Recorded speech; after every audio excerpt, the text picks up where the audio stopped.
시편 133편 1절 3절 굉장히 짧은 시편이라서 여기에 저는 이런 시편 만나면 한 챕터 확 지나니까 좋아요. 131편도 3절, 133편도 3절, 134편도 3절. 문제는 설교를 어떻게 하지? 예, 그런 게 있죠. 예. 시편 133편 1절 3절 1절 말씀 같이 읽겠습니다. 형제들이 하나가 되어갑니다. 같이 읽습니다. 보라, 형제들이 하나가 되어 동거함이 어찌 그리 좋으며 어찌 그리 기쁜가. 이게 지금 1, 2, 3절이 형제들이 하나가 되어 동거함, 형제들이 하나가 되어 동거함의 그 유익을 말하는데, 첫째는 1절은 좋다, 기쁘다. 둘째는 아론의 수염위로 흘러내리는 뭐다? 머리에 기정 기름 같다. 하면 대제사장의 기름 부음, 그 성령의 기름 부음과 같다는 거예요. 셋째는 뭐냐? 헤르몬의 이슬, 시온의 산들이 내린 이슬 같다. 이 세 가지를 말한 거죠. 그 형제들이 하나가 되어 동거하는 것이 좋은 일이고 기쁜 일이다. 그리고 이것은 성령의 기름 부음과 같은 것이다. 셋째는 뭐다? 헤르몬의 이슬과 같은 것이다. 이거 기름, 이슬 다 중요한 거죠. 그래서 이 세 가지를 말하고 있는데, 형제들이 하나가 되어 한 마음이 되어 하나가 되어 거하는 것의 그 유익, 좋은 점을 지금 아주 짧게 세 절인데 굉장히 그 극찬을 하는 그런 장면이에요. 예, 그래서 제가 1절 읽었나요? 예, 같이 기도합시다. 그럼 정신이 없어가지고 지금 큰일 났네. 위대하시고 거룩한 주 하나님 감사합니다. 하나님께서 함께 하시고 또 오늘도 주의 말씀을 은혜로 저희 가운데 또 권능 있게 또 영감 있게 경이롭게 부어주시옵소서. 정말 형제들이 하나가 되어 동감이 어찌 그리 아름다고 좋은가 하는데, 마찬가지로 제가 주의 말씀을 듣는 기쁨과 즐거움이 이와 같게 하여 주시옵소서. 항상 말씀을 듣는 기쁨과 즐거움이 가득 차게 하시고 깨닫는 기쁨과 즐거움이 누리게 해주시옵소서. 모든 말씀이 이 마음에 믿음과 잘 결합하게 하시고 사람의 말로 받지 않고 하나님의 말씀으로 받아서 저희 속에서 그 말씀이 효력있게 권능있게 일하는 것을 보게 해주십시오. 주의 성기도 합니다. 아멘. 제가 이번 한국 가서 말씀을 전할 때 제일 그 열심히 전했던 게 말씀이 일하느니라 그거였어요. 말씀이 일하느니라. 그거 성도들에게 그거 가르쳐 주는 거, 그거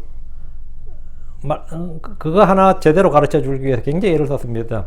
그 데살로니가서 2장 그 13절 말씀이에요. 그 말씀이 또 안 믿는 너희한테 효롭게 일하는도다 이거거든요. 그 말씀이 일하는도다 이거. 그 말씀이 일하는도다. 이제 그 하나의 말씀, 그 하나의 그 말씀이 또 안 믿는 너희 안에서 효력있게 일하느라. 하나의 말씀은 일한다. 그래서 여러분이 그 어느 국립공원에 생태계가 너무 파괴돼 가지고 늑대 몇 마리를 풀어놨다잖아요.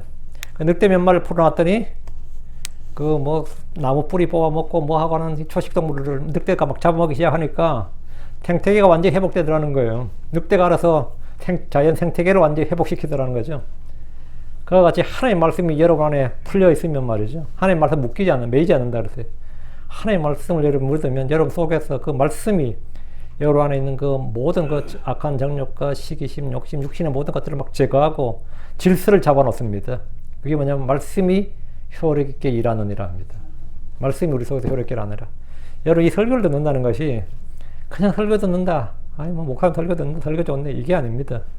여러분이 말씀을 하나님의 말씀으로 받아들이고 마음에 이 말씀을 믿으면 그 말씀이 하는 일은 제초제가 뭐 독초를 죽이는 것 그런 차원이 아닙니다. 진짜 효과적으로 일합니다. 효과적으로. 오늘 형제들이 하나가 되어 있는데 시편 133편을 공부하겠습니다. 이 시는 세 구절로 된 매우 짧은 시입니다. 이 시편도 이제 단계들의 노래 이래 되어 있는데 이는 순례객들이 성전으로 올라가며 불렀던 노래라는 뜻입니다. 이 시편은 제가 대학 시절에 다녔던 선교에서 가장 애용하는 시편 중에 하나였는데 1절 때문이었어요. 보라, 형제들이 하나가 되어 동거하며 어찌 그리 좋으며 어찌 그리 기쁜가, 이 말씀 때문이었습니다. 함께 거하다, 우리 동거하다 번역할 때 함께 거하다가 이제 동거하다죠. 함께 동자니까. 함께 거하다로 되어 있는 이 부분이 한자로 동거하다 해서 형제들이 함께 공동생활을 하고 집단생활을 하도록 권면할 때 이 구절을 사용했습니다. 우리는 장막생활을 했어요. 그래서 열댓 명이 막 한가는. 근데 그 윈윈이었어요. 지방에서 올라온 애들은 어차피 비쌌어. 자취방 값 비싸거든요. 근데 이렇게 집단으로 이렇게 뭐 그 당시에는 한 2천만 원, 3천만 원 되는 집을 하나 얻어가지고 같이 생활해버리니까 값은 싸고 좋더라고요. 한 달에 10몇만 원만 내면 되고. 뭐 엄청 좋았어요. 그래서 할 때, 공동생활, 집단생활 할 때 선교단체마다 이게 있었어요. CCC는 사랑방이라 그랬고, 우린 장막생활이라 그랬고, 뭐 내비에서는 뭐라 그랬고, 이렇게 해가지고 했는데, 사실 말이죠. 요즘은 부모와 자식들도 함께 사는 게 어렵습니다. 솔직히 부모와 자식 간에도 함께 사는 게 어려워요. 결혼을 하면 무조건 분리하는 것이 대세입니다. 형제들 간에도 한 집에서 사는 것은 매우 어렵고 힘들고 서로가 불편합니다. 서로가 불편해요. 육신의 형제들 친족들이라도 이러하다면 다른 사람들과 함께 산다는 것은 쉽지 않습니다. 그런데 성경은 형제들이 하나가 되어 함께 가는 것이 좋은 일이고 아름다운 일이라고 합니다. 교회 지도자들 중에서 신앙 공동체를 형성해서 하나가 되어 살아보려는 시도를 한 예가 이 교회사적으로 많이 있습니다. 지금도 그런 시도를 하는 분들이 꽤 많이 있어요. 뭐 수도원과 같은 곳을 제외하더라도 어느 마을을 하나 사서 집단 공동체 생활을 해보는 것, 그리고 그걸 이 신앙적으로 포수 같은 믿음으로 신앙적으로 한번 생활해 보는 것을 이상적으로 여기고 그런 시도를 하는데, 특이한 것은 그들 대부분이 이단이다. 그들 대부분이 이단 종파들이라는 거예요. 응? 근데 이단 종파는 공동생활이 됩니다. 그런데 바이블 빌리버들은 우리 교회는 안 돼요. 왜 안 될 것 같아요? 이단 종파는 왜 공동생활이 그렇게 잘 되는데 재산 다 갖다 바치고 같이 생활하고 되거든요. 그리고 실제 그렇게 생활하는 때 꽤 있습니다. 응? 그런데 오히려 침례교도들, 오히려 뭐 킹제임 성경 신자들 될 것 같아요, 안 될 것 같아요? 머리 부서집니다. 안 됩니다. 그 이단들로 취급을 딱 받으면, 일단 사람들은 왜 이단으로 취급받으면 어떻게 되죠? 외부의 핍박과 견제와 질시와 고난과 같은 눈총을 받잖아. 이단이라니까. 이단의 딱지를 박히면 정상적으로 살기가 어렵단 말이죠. 그리고 공동생활 오히려 자기들이 따로 모여서 공동생활이 오히려 더 편한 거예요. 그 이단들은 가능한 이유가 그겁니다. 왜? 핍박이 있어야 가능합니다. 핍박이 있어야 집단생활, 공동생활이 쉬워져요. 근데 핍박이 없으면 어렵단 말이지. 그 이단들로는 이제 똘똘 뭉치지. 그들이 신앙을 지키기 위해서. 그러니까 집단생활이나 공동체 생활이 가능하고. 제가 알기로는 한국에서 제일 유명했던 이 공동체는, 신앙 공동체는 뭐냐면, 신앙촌이라 해서 이제 박태선 맞죠? 그 천부교 또는 전도관이라 해서 한국 기독교 신흥종교로 함께 모여 생활했습니다. 그 신앙생활, 그들은 경제생활도 같이 했어요. 신앙촌 양말은 지금도 나옵니다. 근데 상당히 뭐 제품은 좋다고 그러더라고요. 신앙촌은 전부 다 이 초대교회처럼 공동생활 한다 그래서 하여튼 유명했습니다. 근데 지금도 이런 집단들이 꽤 있어요. 유대인들은 유대교란 신앙 공동체입니다. 물론 그들은 아브라함, 이삭, 야곱이란 공통의 조상이 있고 모두가 같은 혈통이라 혈연 공동체이기도 하지만 핵심은 신앙 공동체로도 흩어지지 않고 그들의 땅에 모여 살아야 됩니다. 형제들이 하나가 되어 거하는 것은 참으로 어려운 일이 아닐 수 없습니다. 이것은 혈통과 신앙과 교류와 같은 공통점 외에 믿음의 하나됨, 성령의 하나됨과 같은 더 크고 높은 무엇이 각자의 마음속에 거하고 있어 자리 잡고 있어야 됩니다. 그것이 없으면 절대로 하나가 같이 못 삽니다. 무엇보다 자기 부인과 형제 사랑 같은 진리가 마음에 자리 잡지 않으면 형제가 하나 되어 이 말은 그냥 구호에 불과합니다. 크리스천들은 지역교를 중심으로 신앙의 공동체를 이루어 생활합니다. 교회는 진리의 기둥과 터전입니다. 근데 이것도 너무 자주 만나면 교회가 분란이 많아요. 근데 일주일에 한 번만 딸랑 만나고 얼른 헤어지면 어때요? 평화로운 교회가 되는 거지. 우리 교회가 분란이 없는 이유가 뭡니까? 안 모이잖아. 이것도 자주 모여봐요. 분란 터집니다. 자주 모이고 자주 뭐하고 자주 뭐 행사 만들고 해봐. 머리 깨져요. 근데 일요일날 딸랑 와서 밥만 보고 가면 어때요? 분란이 있을 게 뭐가 있어, 솔직히. 있으면 그게 이상한 사람이지. 교회는 진리의 기둥과 터전이다고. 교회는 예수를 속아 머리고 반석입니다. 성도들은 살아있는 돌들로서 교회로 건축되고 있습니다. 지역교회는 주의 이름을 부른 자들이 함께 모여서 함께 주를 찬양하고 경배하고 주의 말씀을 듣고 서로 교제하는 겁니다. 교회는 주의 이름을 부름으로 구원을 받은 사람들이 주의 이름으로 침례를 받았고 무엇을 하든지 말이나 행위나 주의 순의 이름으로 하고 살아도 주를 위해 죽어도 주를 위해 살든지 죽든지 우리가 주의 것이라고 행하고 믿는 그렇게 고백하는 자들의 모임입니다. 성경적으로 교회는 영적 공동체입니다. 교회는 조직체, 종교단체가 아닙니다. 교회는 클럽도 아니고 이익단체가 아닙니다. 교회는 주 예수를 머리요 반소로 삼아서 모인 유기체입니다. 유기체란 말이 뭐냐?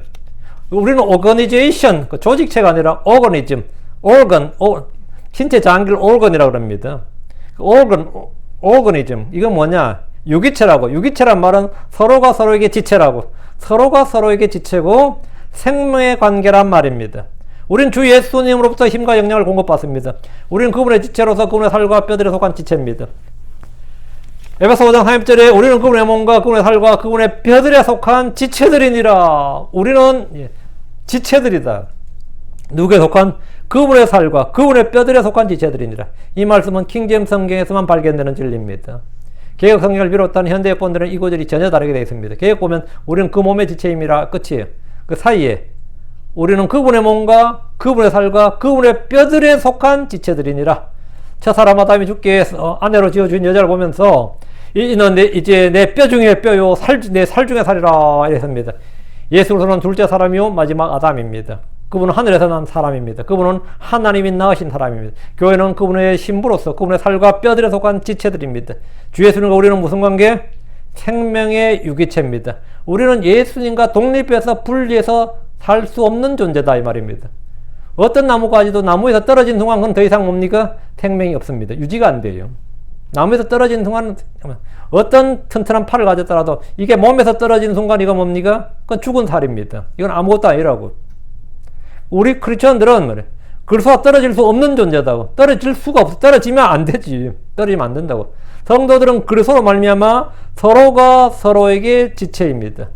로마 12장 5절에 이와 같이 우리도 여럿이지만 그리스도 안에서 한 몸이요 각 사람이 서로 지체이니라. 여보, 각 사람이 서로 지체이냐. 서로가 서로에게 지체라고요. 서로가 서로에게 지체예요. 크리스천들은 결코 독립적인 존재가 아닙니다. 분리적인 존재가 아니에요. 크리스천의 인간관계는 위로는 머리신 주님과 지체고 성도들 간에는 서로 간의 지체입니다. 성도들 간에는 서로 간의 지체다. 우리는 절대 분리 독립. 아무리 독립 침례교라고 해도 독립 침례교회라는 뜻은 뭐냐면 정부로부터의 독립이에요. 우리가 독립 침례교라면 우리는 정부의 간섭과 정부로부터 혜택을 받지 않고 정부로부터 간섭을 받지 않는다. 우리는 정교 분리, 그러니까 정부로부터 어떤 뭘 하자. 그래서 정부로부터 교회 독립, 이걸 주창하는 게 독립 침례교회입니다. 그래서 정부한테 우리는 뭘 해달라고 특혜를 베풀어 달라고 하지 않고 반대로는 정부에 뭘 간섭하지 않는다. 서로가 서로 정부와 우리는 완전히 분리되어 있다. 이 말에도 독립 침례교회지. 우리 독립 침례교회인데 이런 말 하는 거 있죠. 독립 침례교회라는 건 없어요. 그런 모든 교회는 서로가 유기체제로 관계가 연결되어 있습니다. 다 연결되어 있다고. 그게 교단으로 연결되어 있는 게 아니라 우리는 서로가 서로에게 지체예요. 독립이란 건 없어요. 크리스천이란 독립이 아닙니다. 서로 의존적인 관계입니다. 왜? 서로가 서로에게 지체라고. 근데 보면 뭘 의미를 잘못하다 우린 독립침례교회인데 독립침례교회인데 계속 그 말하는데 독립이란 건 없어요. 누구로부터 독립이에요? 우리가 말한 독립은 정부로부터의 독립입니다. 정부, 세상으로부터 분리 독립이에요. 정부와 세상으로부터 분리 독립이지 성도들 간에 어떻게 분리 독립이 될 수 있어요? 응? 모두가 한 몸, 한 유기체인데 서로가 서로에게 지체가 돼서 한 몸을 이루는 것이 교회입니다. 우리는 같은 믿음의 형제들을 어떻게 대하는가? 우리는 서로가 서로에게 누구인지, 내가 너에게 누구고 너는 나에게 누구인지, 또는 무엇인지를 성경적으로 정확히 규정하고 알아야 됩니다. 나의 이웃은 누구인가? 나의 친구는 누구인가? 나의 형제는 누구인가? 우리는 성경을 기준으로 관계를 새롭게 정립해야 됩니다. 내가 긍휼을 베푸는 자에게 나는 그의 이웃이 됩니다. 누가 나의 이웃이야? 나에게 긍휼을 베푼 자가 나의 이웃이에요. 내가 긍휼을 베푸면 내가 그의 이웃이라고. 긍휼을 베푼 자가 이웃입니다. 주의 명령을 지키는 자가 나의 친구입니다. 우리 주께서 요한복음 15장 14절에 무엇이든지 내가 너에게 명령하는 것을 너희가 행하면 너희가 나의 친구니라. 그러니까 예수의 친구가 되는 방법, 하나님의 친구가 되는 방법은 뭐다? 하나님이 명령한 것을 행하면 하나님의 친구가 된다고. 아브라함이 하나님의 벗이 된 것은 바로 그 이유입니다. 제자들이 예수님의 친구가 된 것도 마찬가지입니다. 너희가 내 명령들을 행하면 나의 친구라고. 누가 제게 목사님의 친구가 누구냐고 이렇게 묻는데 누가 물으면 전 늘 이 말씀을 대답해요. 10편 119편 63절이에요. 몇 년 전부터 늘 이렇게 나옵니다. 나는 주를 두려워하는 모든 자들과 주의 훈계들을 지키는 자들의 벗이니이다. 이렇게. 나는 주를 두려워하는 모든 자들과 주의 훈계들을 지키는 자들의 친구, 동무라고요. 근데 나는 주를 무시하고 주를 두려워하지 않고 주의 훈계들, 주의 말씀들을 지키지 않는 자들은 그건 나의 원수야. 나는 그런 자들을 혐오합니다. 벗이 아니고 혐오한다고. 고향 친구 그런 거 없어요. 나는 주의 훈계들을 무시하는 자들을 나는 전혀 친구를 행한 적이 없어요. 그럼 나의 형제는 누구냐? 주 예수님은 이에 대해서 하늘에 계신 내 아버지의 뜻을 행하는 자가 내 형제고 자매의 어머니로 하셨습니다. 마태복음 12장 50절에 누구든지 하늘에 계신 내 아버지의 뜻을 행하는 자고 그가 내 형제요 자매요 어머니니라. 예수님은 그분의 제자들 향해서 너희는 다 내 형제들이니라 하십니다. 이 말은 서로가 형제로서 사랑하고 의무를 다 해야 된다는 말입니다. 너희가 다 형제다 이 말은 무슨 뜻이에요? 너희는 형제 사랑을 해야 된다고. 형제로서 섬기고 돕고 서로 간에 의무를 다 행해야 된다고. 그게 형제예요. 우리는 하나님이라는 하나아버지를 두는 형제들입니다. 예수 그리스도께서 우리를 형제라 부르기를 부끄러워하지 아니하셨습니다. 우리는 크리스천들로서 영적 가족, 믿음의 가족, 하나님의 가족입니다. 성경은 형제들이 서로가 돕고 섬기는 존재들로 서로에게 지체요, 이웃이요, 형제라고 말합니다. 그럼에도 불구하고 우리는 교회 내의 다툼과 분열과 시기와 분쟁을 자주 봅니다. 너무 자주 보죠. 파당을 지어 서로 물고 뜯는 일도 너무 흔하게 보아왔고 지금도 보고 있습니다. 강단에서 주께 받은 하나님의 말씀을 주었는데 듣는 사람은 설교로 자기를 공격한다, 비난했다고 분노하는 성도들, 심지어 목사들도 만납니다. 어떤 저한테 카톡을 하는데 그렇게 목사님께서 설교로 사람을 때리면 어떡합니까? 이렇게. 그런데 뭔 말인가 몰라서 뭘 때렸단 말인가 하고 답장을 보냈어. 말씀 지적해 주시면 듣겠습니다 하고. 그렇게 설교로 말씀을 때리면 어떡합니까? 이래. 나 설교로 말씀 때린 적 없는데? 그래가지고 내가 되게 황당해가지고 누굴 때렸다는 말인지도 모르겠고 뭘 때렸다는 말인지 모르겠어. 그래서 설교 가장 원론적이고 기본적인 걸 말했을 뿐인데 왜 듣는 사람 왜 때렸다고 생각해? 그렇지. 뭐 스데반도 칼질했지. 베드로도 칼질했고. 그게 뭐 그런 이야기야 다 보니까. 근데 이게 듣는 사람은 설교로 자기를 공격했다, 비난했다고 분노하고 심지어 그런 목사들도 만납니다. 우리 교회에서는 너무나 평범하고 기초적이어서 이 설교가 목사님 설교가 좀 밋밋하다, 실망했다고 하는 주의 말씀에 어떤 교회 목사들은 실족하고 분노합니다. 이상하지 않습니까? 성경에 보면 사이 좋은 형제들이 그리 많지 않습니다. 가인과 아벨은 친형제였지만 형이 아우를 죽였습니다. 사이 좋은 적이 아니었죠. 이스마엘과 이삭은 아브라함이랑 같은 아버지로 형제였지만 배달의 형제였죠. 우정과 사랑 고사하고 희롱하고 괴롭혔습니다. 에사와 야곱은 쌍둥이였지만 서로 죽이고 속이고 죽이려는 관계였습니다. 요셉과 그 형제들과 다윗과 그 형제들 어떠세요? 사이가 좋은 관계가 아니었습니다. 성경 형제들 보면 어느 하나가 형제가 있거나 뭐 우애가 있거나 이런 게 거의 없어요. 근데 시작에서 보면 베드로와 안드레, 요한과 야고보는 어때요? 다르죠. 구약과 신약의 차이가 있다고 형제들 간에. 왜 베드로와 안드레는 가인과 아벨과 같은 형제 관계가 아니었을까? 야고보와 요한은 어떻게 그런 관계가 아니었을까? 왜 그런 것 같아요? 그들에게 뭐가 있었어요? 예수가 있었습니다. 그들에게는 그들 형제 간에는 그 집에는 뭐가 있었다고? 예수가 있었어요. 그 예수가 있어야 뭐다? 형제도 형제가 되는 거예요. 예수가 있어야 부부도 제대로 된 부부가 되고 부자지간도 제대로 부자지간이 되는 거고 다 그래 되는 겁니다. 예수가 없으면 아무것도 아니에요. 아무것도 아니에요. 예. 근데 이 성경에 보면은 피를 나눈 형제들도 사이가 좋은 사람이 거의 없습니다. 그렇다면 교회 내에서 형제들이란 사람들 간의 싸움과 다툼은 사실 조금 더 이상한 일이 아니죠.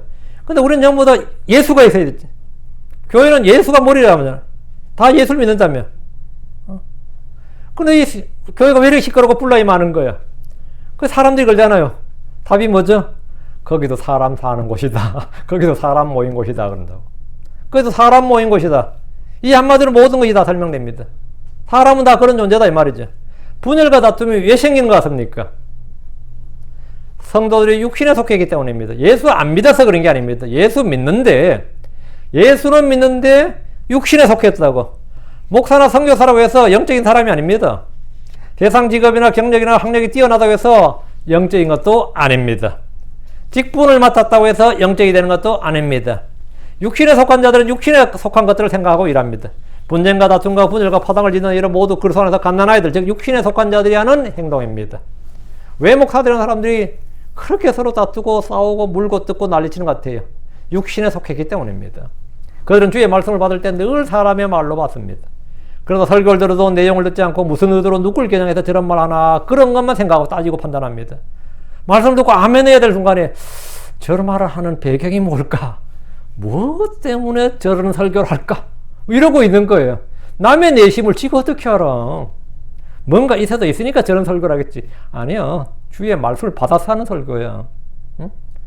나는 밤새 죽게 기도하고 말씀 받아 설교했더니만 그 배경이 뭘까 좀 알아봐 주시겠어요? 뭐 남한테 이러면 그 윤 목사님 왜 그렇게 설교를 하셨는지 좀 알아봐 주시겠습니까? 뭐 의의가 진짜 없죠. 응? 내가 좋게 받은 말씀이 가장 기본적인, 가장 원론적인 설교를 했다는 데서 아무도 안 믿어. 응? 설교를 들어도 이 설교 말씀 그 내용을 듣지 않고 뭔 의도로 누굴 겨냥해서 무슨 말을 듣고 저런 설교를 하나 이렇게 따지는 건다. 근데 이게 왜 이러냐 이거지. 육신에 속했기 때문입니다. 육신에. 야곱 4장 1절에 너희 가운데서 전쟁과 싸움이 어디로부터 나느냐, 너희 지체 속에서 싸우는 너희의 정욕들로부터 나지 않느냐. 그러니까 전쟁과 싸움은 어디서 난다고요? 너희의 지체 속에서 싸우는 너희의 정욕들로부터 나지 않느냐. 그러니까 어떤 사람이 나와 싸우면 그 사람 나와 싸우기 전에 자기 속에서 싸움이 벌어진 겁니다. 자기 속에서 싸움이 벌어진 거예요. 여러분 부부 싸움하면 부부가 싸우는 것 같죠? 사실은 그들 속에서 싸움이 내면에서 터진 거예요. 그 터진 게 밖으로 붙으니까 나한테 왜 그래? 이래가 싸우는 겁니다. 나한테 왜 그래? 이렇게. 응? 내 속에서 싸우니까. 내 속에서 싸우니까. 형제들 간에 함께 거하는 일이 어려운 것은 우리 속에서 싸우는 정욕들 때문입니다. 그러나 주께서 오시면 우리는 모두 이런 육신적인 일들에서 벗어날 겁니다. 이유는 주를 아는 지식이 충만할 것이기 때문입니다. 주의 영이 부어지고 주의 영광이 넘칠 것이기 때문입니다. 그날까지 우리는 교회라는 이름으로 함께 모이지만 늘 다툼과 분열이 있고 서로 싸우고 불하고 쓴뿌리와 도단나는 일이 있습니다. 그러나 우리는 형제들을 기본적으로 그리스도의 몸이요 지체로 그분의 지체란 분명한 인식, 이런 지식을 가져야 됩니다. 고린도전 12장 21절에 이제 너희는 그리스도의 몸이요 개별적으로 지체니라. 그 몸이 이제 너희는 그리스도의 몸이요 개별적으로 지체니라. 아무리 개차반으로 보이는 성도라도 구원받았는지 의심이 가는 그런 성도라도 우리는 그가 주를 믿는 사람이라면 그분의 피로 사신 양이요 그분의 성도요 지체란 사실을 기억해야 됩니다. 우리는 서로 지체란 사실을 잊어서는 안 됩니다. 때로 육신적인 성도들이 교회 내에서 하는 짓을 보면 차마 눈 뜨고 볼 수 없는 것들이 많이 있습니다. 뭐 가서 한 대 패주고 싶었다는 사람도 있고, 근데 그 형제가 왜 무슨 일이었냐 했더니 그 형제 저를 누가 그런다 패주고 싶었대. 근데 그 쫓겨난 형제가 오니까 내가 볼 때 굉장히 영적인 형제고요. 패주겠다는 사람이 초신자더라고. 그러니까 육신적인 성도는 항상 영적인 성도를 견디지 못하는 겁니다. 응? 내가 딱 들어보니까 그 패주고 싶다는 사람이 영적인 사람이 아니에요. 응? 진짜 구원받았냐 안 받는지 제가 볼 때 불분명한 사람이더라고. 근데 그 반대편에 그 욕먹는 사람 보니까 성경을 달고 사는 사람이야. 근데 남들 볼 때는, 어린 형제들 볼 때는 전부 다 이 사람 편이야, 다 보니까. 그 제가, 그 형제, 그거 견딜 수가 없겠구나 했더니, 견딜 수가 없어요, 그러려면. 응? 육신적인 성도들이 교회 내에서 이 영적인 성도를 미치죠. 반면에 영적인 성도들은요, 육신적인 성도를 미칩니다, 그 사람 볼 때. 응? 제가 지난번에도 제 한국에서 이야기했는데, 어떤 분이 남편 구원해서 그렇게 기도했어요. 남편 구원해서. 그래가, 복음 전해서 남편 구원했어. 할렐루야지. 온 가족이 기뻐하고 즐거워하고 형제님하고 막 구원받았으니까. 근데 남편이 너무 열심히 해. 퇴근하자마자 성경을 막 엄청 공부하고 막 계속 성경 보고 교회 막 더 먼저 가고 말이죠. 50만 원만 될 선걸 막 500만 해버리고 막. 그래 그 집이 어떻게 됐을 것 같아요? 작살 나는 거지. 그러면 안 돼. 그냥 구원만 받으면 돼. 그렇게 열심히 우리면 안 돼. 풀컵이라는 자서전, 피트로 꼬마 목사의 자서전인데, 거기 보면 나와요. 이분이 27살에 방송국에서 구원받았습니다. 구원받자마자 성경책을 자기 장모가 너무 기뻐가지고, 사이를 해서 그렇게 기도를 했는데, 드디어 사이가 구원받았다는 사실에 스코필드 성경을 하나 올 스코필드 성경을 선물하면서 신학교 가라고, 밥 존스 유니버시티를 가라고, 이렇게 했어요. 그 사람 미군 출신이었기 때문에 뭐 학비도 안 들어요. 군인 출신이라서. 근데 어쨌든 신학교 가기 전에 막 성경 읽기 시작했는데 10독, 20독 막 그렇게 해나가는데 그 부인이 그 남편의 그 성장에 기뻐할 것 같아요? 안 기뻐할 것 같아요? 남편한테 그랬다잖아요. 나가서 술을 마셔도 좋고 집에 와서 날 패도 좋으니까 제발 성경 좀 읽지 마 그랬다잖아요. 성경 좀 보지 마. 육신적인 성도들은 언제나 영적 성도들의 원수예요. 저한테 이 양복 사준 형제가 있어요. 이게 그 형제인데 그 형제가 나한테 간증하더라고요. 아버지가 자기한테 그러더랍니다. 이름을 몸을 대면서 뭐야 차라리 나가서 도박을 해라 도박을. 교회에서 막 살고 성경책 읽고 이렇게 하는 걸 아버지가 견딜 수가 없는 거지. 뭐 먹여, 아먹여야. 차라리 나가서 도박을 해라, 도박을. 차라리 도박하는 아들이 보는 게 성경책 쳐다보고 있는 아들 보는 것보다는 어떻다? 낫다는 거죠. 이런 일은 허다한 일이에요.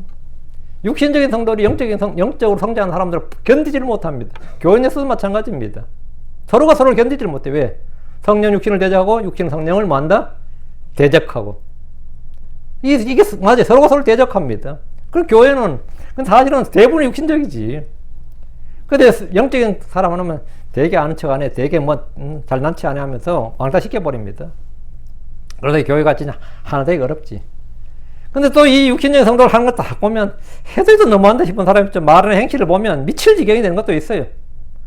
그럼에도 우리는 서로 지체라고. 이미 앞에서 한번 말씀드렸지만 그리스도를 믿는다면 우리 각 사람은 서로가 지체입니다. 로마 12장 5절에 이와 같이 우리도 여럿이지만 그리스도 안에서 한 몸이요 각 사람이 서로 뭐? 지체니라.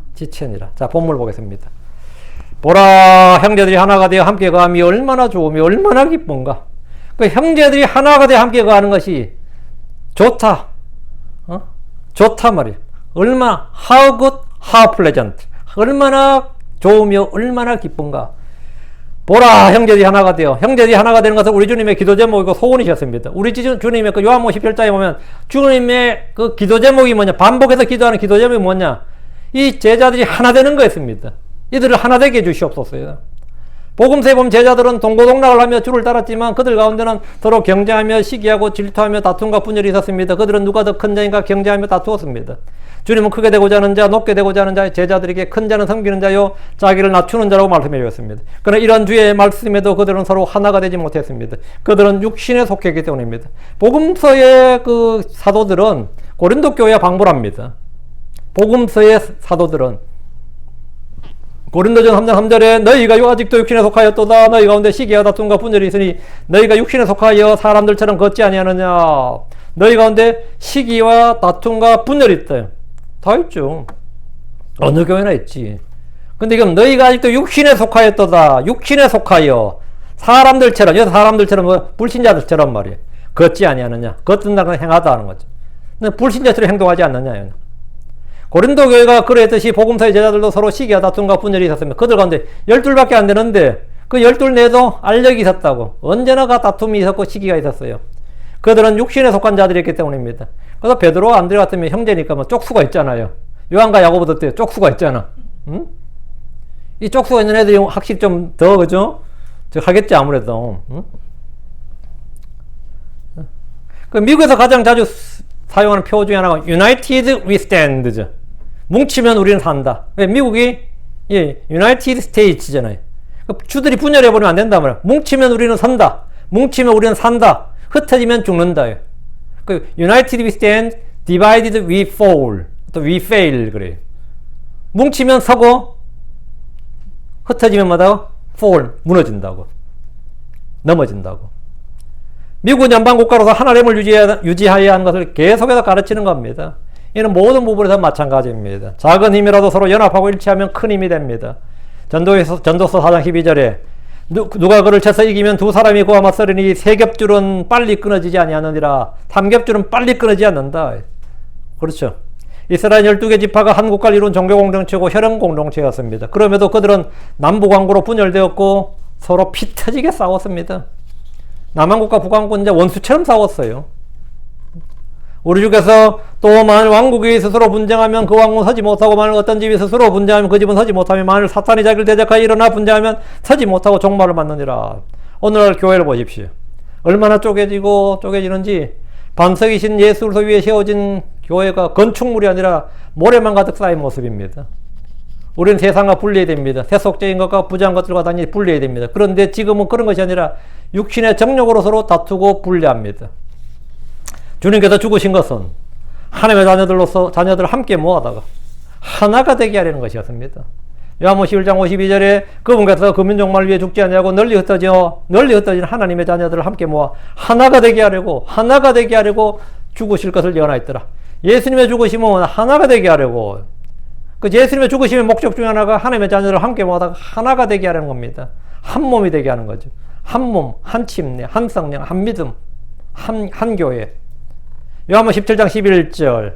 이제 나는 세상에 더 있지 아니하오나 이들은 세상에 싸웠고 나는 아버지께로 가옵나니 거룩하신 아버지여 아버지께서 내게 주신 자들을 아버지 이름으로 지켜서 우리와 같이 그들도 하나가 되게 하옵소서. 하나가 되게 하옵소서. 그들을 하나가 되게 하옵소서. 그 주님의 기도 제목이었단 말이죠. 교회는 한 몸입니다. 그걸 소위 지체인 교회는 쪼개질 수 있는 조직이 아닙니다. 금이나 은은 쪼개져도 금이에요. 아무리 쪼개도 금이고 녹여도 금이고 태워도 금입니다. 금이나 은은 그래요. 근데 진주는 어때요? 부서지면 그냥 폐물입니다. 아무것도 아닙니다. 진주는 그냥 부서지면 반반 붙이면 되지. 그게 아니에요. 부서지거나 쪼개지면 그건 아무것도 아닙니다. 진주는 다른 보석과 달리 유기체이기 때문입니다. 우리 몸은 아무리 지체가 많아도 한 몸입니다. 한 하나님, 한 주, 한 그리스도, 한 성령, 한 침례, 한 믿음, 한 몸입니다. 그래서 주님은 성도들이 하나 되게 해달라고 하신 겁니다. 하나 되게 해달라. 에베소 4장 3절에서 6절입니다. 화평의 매는 띠로 성령이 하나 되게 하신 것을 힘써 지키라. 너희를 부르심에 한 소망 안에서 너희가 부르심을 받은 것 같이 한 몸과 한 성령이 있고 한 주와 한 믿음과 한 침례가 있으며 한 하나님이 계시고 모든 것이 아버지니. 여러분 한 몸, 한 성령, 한 주, 한 믿음, 한 침례, 한 하나님. 전부 한이죠. 원. 여기서 계속해서 나오는 말씀이 한입니다.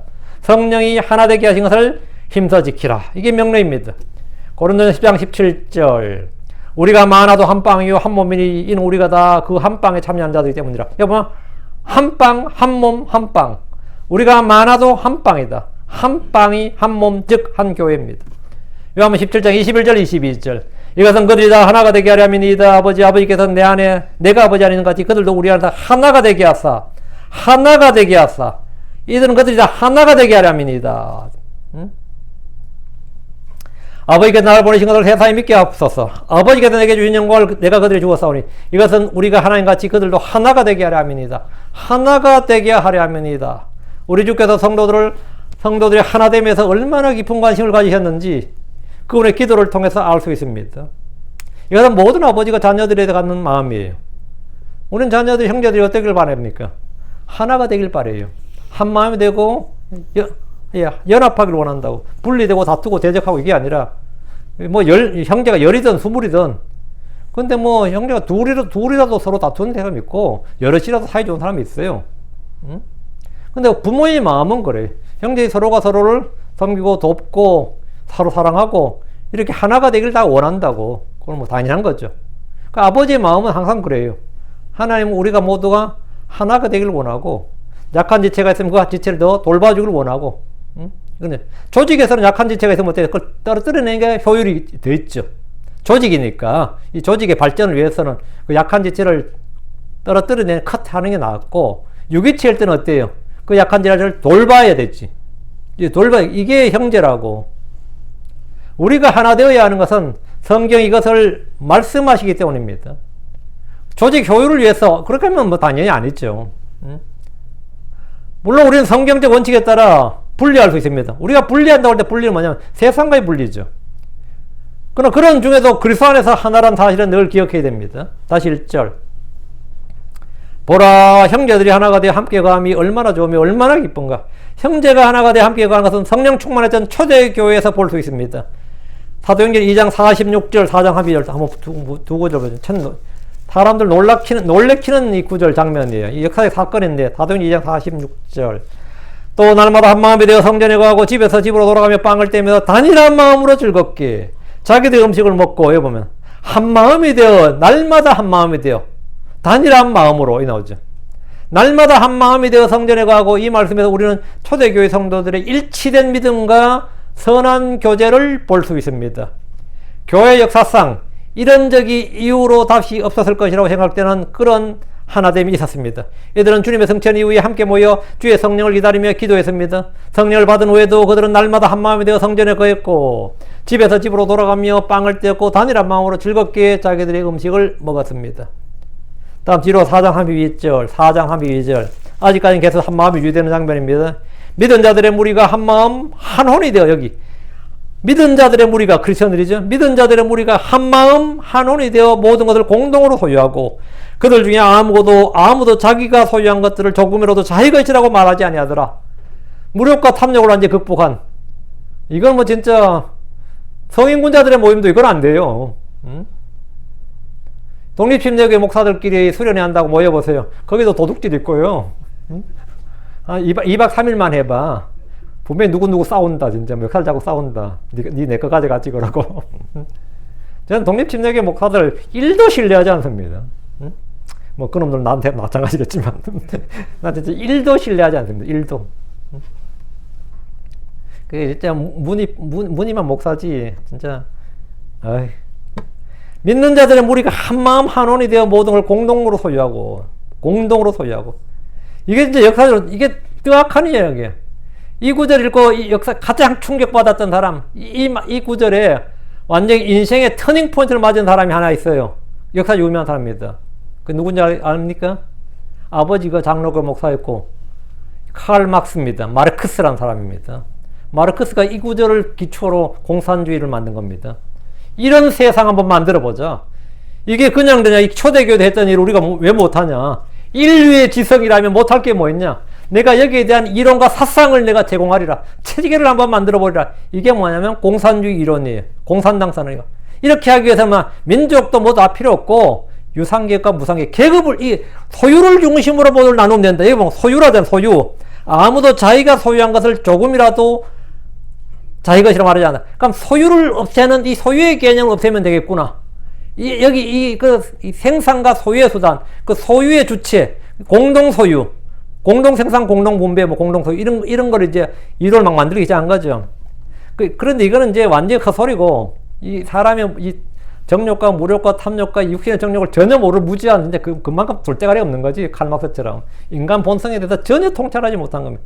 이게 어떻게 가능했느냐, 이거죠. 이건 시스템으로 가능한 게 아닙니다. 교회란 시스템으로 가는 게 아니라, 그들 마음속에 뭐가 있었다?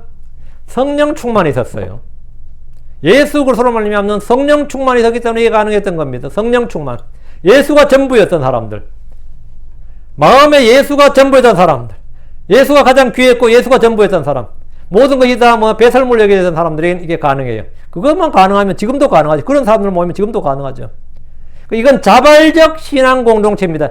시스템이나 율법이나 제도로 인한 힘에 의한 공동체가 아니라, 그 힘으로 유지되는 공동체가 아니라 자발적 신앙 공동체다. 성경은 이들이 한마음 한혼이 되었다 그럽니다. 이들은 신앙적 공동체를 넘어 경제적 공동체가 되었습니다. 야, 경제적 공동체 어때? 어디 들어보지 않았어요? 박근혜하고 최순실이가 경제적 공동체였다잖아. 세상에 살다 부부간에도 안 되는 게 경제 공동체입니다. 부부간에 우리 집에도 경제 공동체 안 돼요. 왜 안 되냐? 마누라가 다 가졌거든. 공동체가 아니지 일방적인 거지, 그죠? 다 가졌다고. 이게 그렇게 안 되면 시끄러워지잖아요. 이 공동체는 몸은 뭐 그런데요. 몸은 둘이 결혼했는데 지갑이 아직 결혼 안 했다는 그런 집이 있더라고. 몸은 결혼했는데 지갑이 아직 그 집은 결혼 안 했다. 어떨 것 같아요? 그 집은 지금 지갑이 결혼했다 그래요. 근데 이 초대교회는 성도들이 지금 지갑이 결혼했어, 다. 지갑이. 이거야말로 정말 진정한 뭐다? 이거는 진짜, 이건 보통 이야기 아닙니다, 이게 지금. 이게. 진짜 한 마음이 되어, 한 혼이 되어, 예. 이 장면 오늘날 모든 공산주의 사상의 이상이고 모델로 삼는 그런 사건입니다. 이것은 성령 충만으로 가는 일이지 법이나 제도나 사상이나 힘으로 다른 무엇으로 이룰 수 있는 것이, 또 이루어질 수 있는 것이 전혀 아닙니다. 초대교회 성도들의 마음은 완전히 하나가 되었기 때문에 그들의 육신의 정욕과 소유욕과 무력과 탐욕과 돈을 사랑함, 이 모든 것이 완전히 극복이 된 겁니다. 근데 이것도 몇백 년 가는 거 아니에요. 사도행 6장만 가면 이게 틀어져요. 4장까지 이게 되는 거야. 4장까지. 5장에서 아나니아 삽비라 나오잖아. 그때부터 터진다고. 이게 뭐 영원히 한 게 아닙니다. 일시적 템포럴. 일시적 이런 일이 있었다고. 우리도 이제 뭐 예를 들어서 사경회 때 뭐 으쌰으쌰하고 뭐 성령 충만 받으면 내가 볼 때 그게 몇 시간 가더라고요. 몇 시간 가고 해산할 때쯤 돼서 이제 뭐 버스 타고 찰사, 그때는 완전 또 다투고 자리 찾고, 지가 더 좋은 자리 찾으려고 막 뛰어가고, 버스로 뛰어가고 막 그러거든요. 사경 같은 수련이 끝나고 나서 보면. 늦게 가면 자리 못 앉을까봐. 뭐 그때부터 형제 사랑이 뭐가 없지. 어디까지나 강당에서만 은혜지. 나가면 어디 그런 게 어디 있어. 어? 에어컨 잘 나오는데 앉아야 되고, 그죠? 그러니까 할 수 없이 뭡니까? 제도적으로 티켓을 하고 이렇게 하는 거예요. 그렇게 해야 다툼이 없으니까. 이 소유욕, 무력, 정욕, 탐욕을 완전히 극복했던 이런 교회. 지금 이 땅에 어떤 교회도 이걸 실행하기 어려울 겁니다. 이런 시도를 했다가는 교회 모이면 끝장나고 맙니다. 저는 몇몇 교회에서 집단 생활하면서 공동체로 부르면서 이런 생활하는 걸 봤습니다. 그러나 이는 강력한 카리스마를 가진 교주의 통제 아래 모두의 재산을 헌납하게 함으로써 이런 것을 흉내내는 것에 불과합니다. 가정을 파탄나게 하고 혼을 억압하는 형태로 집단 생활을 할 뿐이지 초대교회 같은 이런 자발적인 신앙 공동체, 이런 하나됨은 없습니다. 저는 본 적이 없어요. 교회는 최소한 같은 믿음, 같은 영으로 주를 섬기는 일, 찬양하고 경배하는 일에 대해서는 한마음 한입이 되어야 됩니다. 로마 15장 6절에 너희가 한마음과 한입으로 하나님과 우리 주 예수의 아버지께 영광을 돌리게 하시길 원하니라. 한마음과 한입으로, 한마음과 한입으로. 우리는 획일적인 전체주의적 사고나 집단주의 체제를 지향하는 것이 아닙니다. 성도들은 모두 자유로운 생각과 다양한 의견을 존중합니다. 하나되라는 것은 주와 그분의 말씀에 대한 것입니다. 주의 말씀을 믿고 두려워하는 일, 그 말씀을 사랑하고 행하는 일에서는 모두 하나가 되어야 됩니다. 주께서는 죄와 불법이로 한 일에 대해서 사회적 분위기나 시대 상황이 변했다고 하면서 다른 생각, 다른 말을 해서는 안 됩니다. 주의 법, 주의 기준, 주의 생각, 주의 계획은 언제나 같습니다. 빌립보서 2장 2절에 너희는 같은 생각을 품고 같은 사랑을 가지며 한 마음과 한 생각이 되어 내 기쁨을 성취하라. 한 마음과 한 생각이 되어, 한 마음과 한 생각이 되어 같은 생각을 품으라잖아요. 그러니까 이 생각을 하더라도 어떻게 하면 우리 주를 영화롭게 하고 어떻게 하면 복음을 확산하고 어떻게 하면 교회를 세울까, 이런 것이 돼야 되는데, 우리 교회에서 재직회의를 하든지 교회에서 무슨 모임을 가져도 어떻게 하나님을 영화롭게 하는 일에 우리가 가진 이 에너지, 우리가 가진 힘과 우리가 가진 자산을 활용할 것인가에 집중해야지, 그거 제껴놓고 어떻게 효율적으로 일을 할 것인가 이렇게 하면 의견이 다 갈라집니다. 난 그렇게 효율적으로 생각하지 않는다고. 누군 생각 없어요. 아, 이거 아직 사회생활 안 해가지고 무지 않네 그러면서 불평 툭툭 하고 하면 말이죠. 집사 몇 명 되지 않는 집사들 모여 싸워도 엄청 싸웁니다. 뭐 그렇게 하면 집사 때려치운다 그러고 이게 말씀 침례 이전에 있던 이 교회가 그렇게 해서 몇 번 갈라진 교회입니다. 그 교회 이름이 뭔지 아세요? 한마음 침례교회였습니다. 그 교회 이름이 뭔지 아세요? 한마음 침례교회였다고, 교회 이름이. 아, 내가 좀 신뢰가 될지 모르겠는데, 그 집사님 전 직접 와서 그랬어요. 그게 몇 번 갈라졌지, 손가락 세더라고. 다 기억이 안 나나 봐. 하도 많이 갈라져가지고. 근데 저 작은 방에 모여서 그 집사 몇 대지 않은 집사들이 싸우는데 얼마나 싸움이 크게 나는지. 밖에다 다 들리고 뭐. 왜? 어떻게 주를 영화롭게 할까? 어떻게 주의 일을 할까에 대해서 생각을 거기에 맞춰야 되는데, 어떻게 이 돈을 쓸 것인가? 어떻게 뭐 이런 걸 맞추니까 당연히 싸우죠. 안 싸우겠어요? 당연히 싸우지. 생각은 사람 다 다른데. 그럴 때는 뭡니까? 목자가 필요한 게 아니에요. 진짜 뱀과 사자들을 잡을 수 있는 사냥꾼이 필요해. 그런 목사가 필요하다고. 그 사자 같은 목사가 있으면 이걸 다 제압하는 거예요. 사자 같은 목사. 그러니까 뭐 그렇지 않으면, 왜 이 교회마다 사자 같은 목사가 그렇게 폭군 같고 독재자 같은 목사들을 교회 잘하는지 아세요? 교회 내 뱀들과 이리들이 워낙 많아서 그래요. 뱀들, 이리들, 여우들, 개들이 막 설득는데 뭐 목자가 어떻게 되나? 그게 나 같은 사람은 어림도 없지, 그런 데는. 자, 계속 말씀 봅시다. 자, 2절입니다. 그러다 머리 위에 기중한 기름 같아서 수염 곧 아론의 수염 위로 흘러내려 그의 옷자락까지 내려갔으며, 그것은 할 때 그것은 뭐죠? 형제들이 동거하는 거죠. 형제들이 함께 거하는 것. 형제들이 하나가 되어 함께 거하는 것, 즉 하나됨에 대한 찬양입니다. 형제들이 하나됨 1절에서는 얼마나 좋으면 얼마나 기쁜가 이렇게 했고, 형제들이 하나가 되어 거하는 것은 좋은 일이고 즐거운 일이다. 형제들이 하나가 되어 거하는 일은 대제사장의 머리 위에 부은 기름과 같습니다. 이것은 주께서 제적법을 가르쳐 주신 대로 만든 거룩한 기름입니다. 머리 위에 귀주한 기름은 주께서 머리 위에 부어주신 그 기름인데, 이 기름을 머리 위에 부으면 당연히 수염을 타고 내려와서 옷자락까지 주룩 내려갑니다. 주의 기름 부음이 온몸에 미치는 겁니다. 형제들이 한 마음이 되고 서로 사랑하는 것이야말로 주의 기름 부음, 성령의 기름 부음과 같다는 겁니다. 성령의 열매가 뭡니까? 성령의 기름 부음을 받으면 뭐죠? 사랑이 나타나지. 성령 열매는 첫째가 사랑이라고. 성령 열매, 내가 성령 충만하다 하면 일단 사랑이 사랑. 성령 그리스도인의 사랑은 그리스도인의 표지입니다. 우린 책의 표지에서 책 제목과 저자와 그리고 출판사 등의 정보를 한눈에 볼 수 있습니다. 누구나 책 제목만 봐도, 책 표지만 보면 알 수 있죠. 세상 사람들은 무엇을 보고 우리가 크리스천이라는 걸 압니까?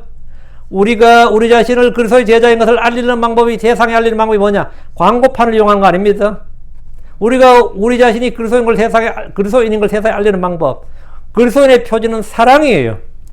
요한복음 14장 35절에 너희가 서로 사랑하면 이로써 모든 사람이 너희가 내 제자인 줄 알리라. 너희가 서로 사랑하면 이로써, 그 사랑을 통해서 뭘 한다?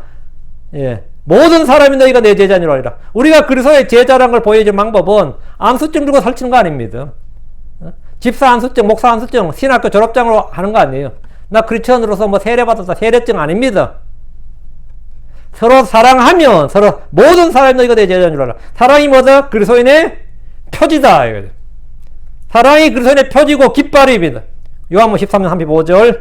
형제 사랑은 세상이 우리를 그리스도의 제자임을 알려주는 커버예요. 북커버예요. 표지입니다. 사랑은 하나님께 속한 겁니다. 그래서 성경은 사랑하는 자들아 우리가 서로 사랑하자. 사랑은 하나님께 속한 것이니 사랑하는 자마다 하나님께 속아서 하나님을 아느니라. 우리가 서로 사랑하자. 서로 사랑하자. 요한일서 4장 11절 사랑하는 자들아 하나님께서 우리를 이처럼 사랑하셨는즉 우리도 서로 사랑하는 것이 마땅하니라. 자기 형제를 사랑하라는 것은 우리가 주께 받은 명령입니다. 요한일서 4장 21절 하나님을 사랑하는 자는 또한 자기 형제를 사랑하라는 이 명령 우리가 그분께 받았느니라. 사랑하라는, 형제를 사랑하라는 명령을 받았다고. 우리는 하나님을 사랑하라는 명령과 더불어 자기 형제를 사랑하라는 명령을 주께 받았습니다. 이것이 뭐냐? 성령 충만한 성도. 그 성령 열매가 사랑이고 최고의 선물도 사랑이고 하나님은 사랑이시고. 예. 제가 이제 여러분을 이 사랑에서 좀 본이 되기를 원합니다. 성도를 좀 뜨겁게 효과적으로 사랑을 해서 윤목사 사랑이 넘치구나 이렇게, 그거는 내가 의심하지 않는데 이런 말을 들어야지. 그건 조금 좀 의아하네. 그러면 좀 곤란하지. 3절 헤르몬의 이슬과 시온의 산들에 내릴 이슬과 같도다. 이는 주께서 거기서 복을 명령하셨나니 곧 영원한 생명이로다. 이 헤르몬의 이슬과, 여기 요거를 약간 영어를 봐야 됩니다. 요게 견해가 좀 나뉘어져요. The dew of the hermon 하는 거 있죠. 헬몬의 이슬처럼 같이 and as, 이제 요거는 이탈릭으로 꺾여 있고요. The dew and as a dew that descended upon. 그러니까 이 말은 이 that을 앞으로 끌어가면 어떻게 되는 거예요? 그러니까 시온의 산들 위에 내린 헬몬의 이슬 이렇게 되는 거죠.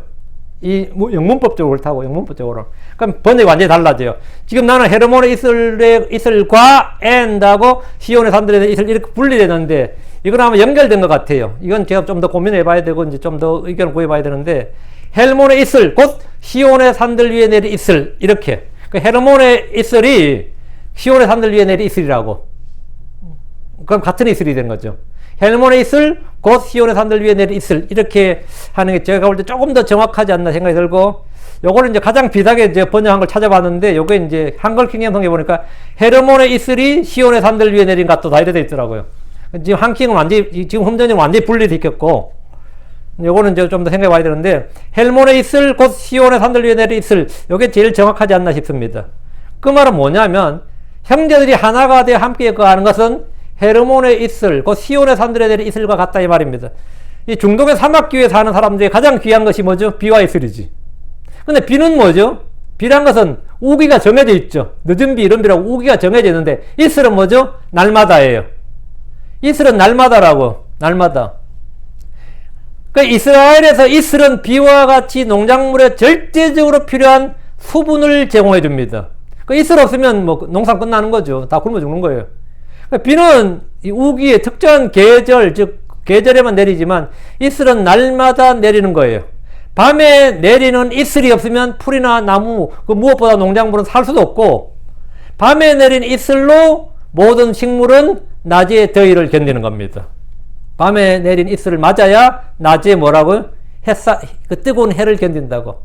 여러분이 그 어둠의 시기에 있었던 그 고난과 여러 가지 당한 단련, 그리고 그때 받은 그 위로, 그 어떤 하나님께 받은 은혜, 그게 있죠. 그럼 여러분이 다른 뭐가 터졌을 때 다 견뎌요. 말씀을 여러분이 갑자기 받았어. 너무 행복해. 한 일주일 정도 행복했어. 그 받은 말씀에 상응하는 어떤 시련이 나한테 꼭 닥쳐와요.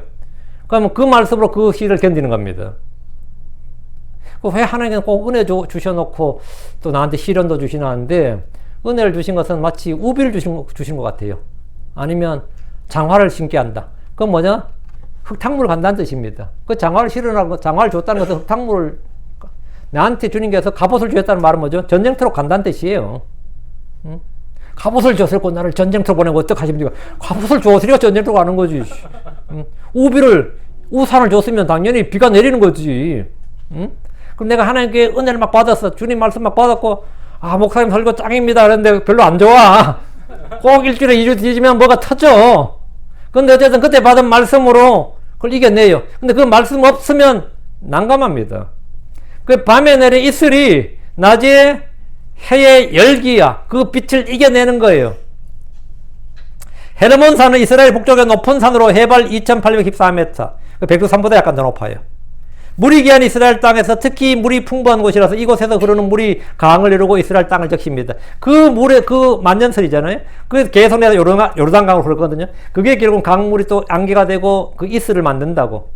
그 헤르몬 산에서 형성된 물줄기가 모든 이스라엘의 산에 흐르면서 아름다운 열매를 맺게 합니다. 이 산에서 형성된 안개와 이슬은 남쪽 지방의 시온산까지, 시온산은 유다 지방이잖아요. 그 시온산까지 영향을 미친다. 밤에 이슬이 낮에 열기를 견디게 하고 열매를 맺게 한다 이 말입니다. 헤르몬의 이슬, 시온의 산들에 내리는 이슬은 모두 주님이 주신 겁니다. 이슬은 사람이 만드는 게 아닙니다. 이슬은 사람이 만드는 게 아니에요. 주님이 주시는 거예요. 주께서 구름을 명하여 비를 내리시듯이 이슬을 내리셔서 식물들에게 양식을 내게 하십니다. 주의 말씀은 비와 같고 이슬과 같습니다. 가는 비와 같고 소낙비와 같고 또 불에 내리는 이슬과 같다 그랬어요. 듀 이슬과 같다고. 주의 성령은 강과 같고 샘과 같습니다. 주의 말씀 또한 우리를 씻는 물과 같습니다. 다시 3절 이는 주께서 거기서 복을 명령하셨나니 곧 영원한 생명로다. 거기서 이 말은 시온입니다. 주의 왕자가 있는 시온 거기서, 주께서 정하신 시온 거기서, 주께서 사랑하신 시온 거기서 복을 명령하셨다. 주님 주신 복은 뭐다? 영원한 생명이다. 거기서 영원한 생명의 송취자 생명 주신 예수 그리스도가 계시다는 말입니다. 오늘 말씀을 정리합니다. 자, 세 가지입니다. 마음이 하나가 되어, 믿음이 하나가 되어 형제들이 함께 가는 교회가 좋고 아름답고 기쁜 일이다. 둘째, 마음이 하나가 되어 가는 형제들은 대제사장의 머리에 부은 귀한 기름, 즉 성령의 기름 부으신 것 같다. 우리가 마음이 하나가 되어서 그하면 말이죠. 정말 이 교회 와도 내가 마치 신선한 기름 부을 받은 것 같다는 거예요. 그런 체험을 하는 거지. 교회 갔다 오면서 한숨 푹푹 쉬면서 나가면 안 되고 기름 부음, 신선한 기름 부을 받은 것처럼 그렇게 해서 나가야지. 나가면서 막 쌍욕이 나고 뭐 이러면 내 골치 아프지. 마음이 하나가 되어 거하는 형제들은 헤르몬에 있을 즉 시온의 산들 위에 내리 이슬 같습니다. 이는 선한 열매, 의의 열매, 성령의 열매를 맺게 하는 그 이슬과 같다. 형제 사랑이 교회를 강하게 하고 지체들을 세워주고 더 많은 열매를 맺게 하는 이슬입니다. 이게 오늘 시편 133편의 그 이야기예요. 이 말씀입니다. 이 말씀을 여러분 잘 기억하시고 읽을 때마다 귀한 은혜를 받으시기 바랍니다. 말씀이 결국은 남는 게 말씀밖에 없어요. 다른 건 다 사라지고 말씀만 남습니다. 말씀만. 기도합시다. 위대하시고 거룩한 주 하나님 감사합니다. 은혜 주에서 주신 말씀을 선포했습니다. 선포된 모든 말씀들 성도들이 잘 받아서 마음속에 효력있게 권능있게 일하는 체험들 다 하게 해주시옵소서. 아버지, 저희도 주 앞에서 당당히 언제나 그 양심에 거리낌 없이 또 사람들 앞에서 하나님의 말씀이 내 안에서 일하였다. 하나님의 말씀이 효력있게 일했다고 증언할 수 있기를 원합니다. 전능자 주 하나님, 정말 살아있고 권능 있는 주의 말씀 효과적으로 그리고 열매 맺게 해 주시옵소서. 저희가 하나님의 말씀을 잘 사용할 수 있도록 힘을 주시옵소서. 지혜와 명철을 부어주시길 간구합니다. 아버지 하나님 선포된 모든 말씀들 하나도 언제나는 사람의 말로 받지 않고 있는 그대로 주의 말씀을 받아서 정말 놀라운 은혜를 맛보게 해주십시오. 주의 성기도합니다. 아멘. 아멘.